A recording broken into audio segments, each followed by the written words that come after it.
Fabian Cancellara. Welcome to IWC Schaffhausen Talks 2.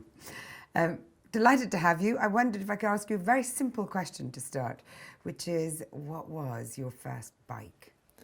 My first bike was an Italian old school bike, Casini Red.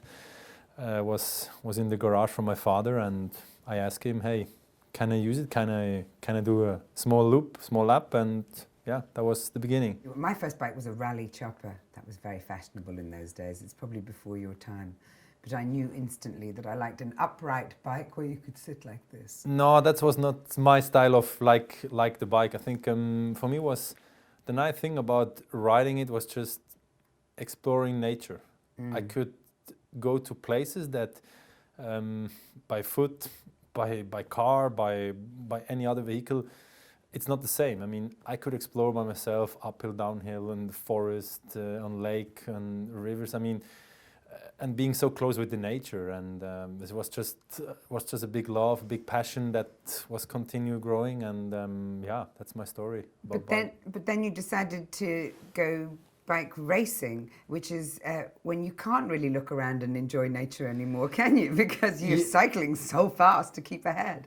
Yeah, I think of course in a bike race you cannot explore or look left or right, because you have to focus on what is on. I think if you have contenders around you and you ride 45, 50 kilometers per hour, I mean, there's no time to just look around and to explore what is going on next to the road. I think, but in training, this really helps me a lot to still combine. I mean, if I have to do hard trainings, of course I have to focus on that, but on the other hand, the nature somehow helps me. So what was it though that made you want to become a bike racer?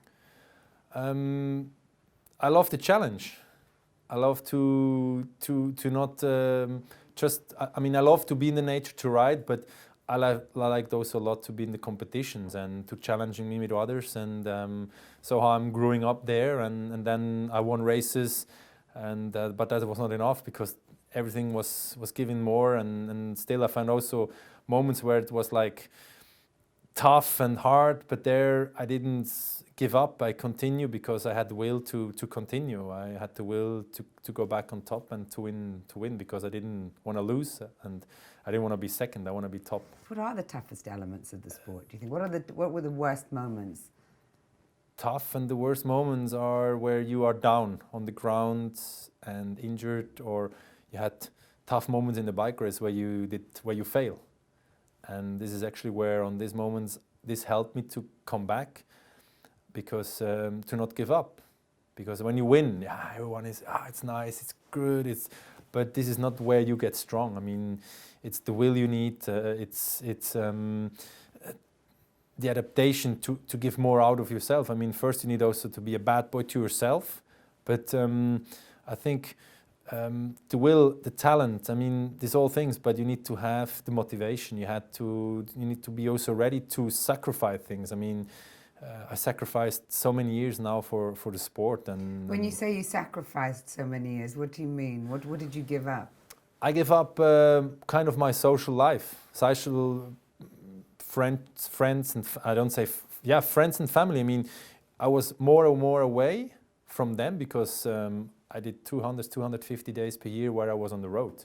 So I was sharing room, not with my wife, with my roommate from the team, and I did just another rhythm, but not a normal rhythm at home with my wife, with my two kids. You see them growing, but sometimes I saw them growing more by FaceTime or Skype or just on other possibilities to talk with them, and not being with them together. And still you did what you liked, your passion, but on the other hand, by years I found out also that cycling is not my life, it's my passion. But I can go until 50 years old and then, oh, okay, I'm now 50, I'm going to retire. No, I think what I achieved on the end, retiring on the highest, this is actually the biggest gift that it came up, because now I can enjoy different life.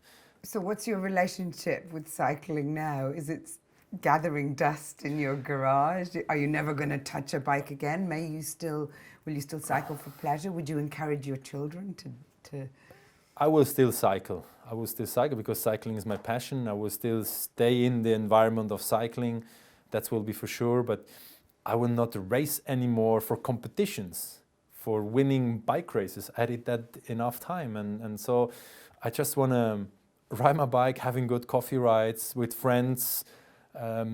If my kids want to ride the bike or not, that's up to them. On the end, they have to have the motivation for it. If they want, I will help them, motivate them, but on the end, I will never push because on the end, it's up to them what they want or not.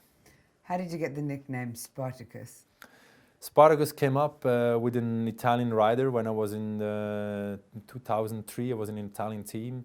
Was a rider close from Rome, and he was looking at me at the Belgium Special Classic races, and he looked at me and said, "Hey, you're Swiss. Hey man, but you're big and you're tall, and hey, you look strong, and the way you race, I mean, you're Spartacus." And so he came up with this nickname, and this nickname was on the beginning was like, yeah, okay, thank you, it's a good name, but then it never get used or never get really used with the fans or also with my wins. But then somehow later on it came up, and then when I look definitely now my career back until there where the name get born, I think the name definitely 100% suits me.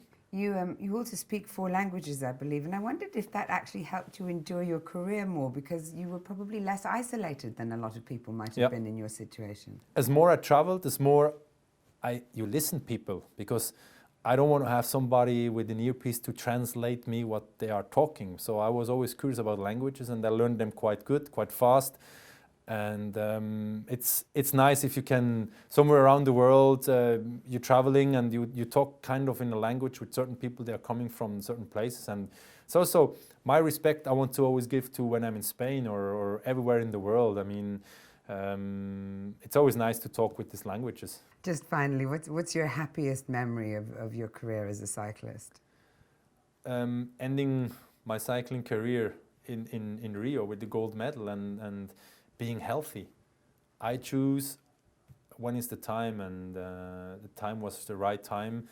Early planned somehow, but not planned that I will win a gold medal. I went to Rio with like, okay, if I get the medal, that will be already fantastic. But then you end top of that to have a gold medal, ending in a way like that is just. I'm so thankful on this what on the end I achieved. After all those eloquent answers, I'm now going to ask you to give me quick fire ones. You've got 60 seconds to answer 10 questions.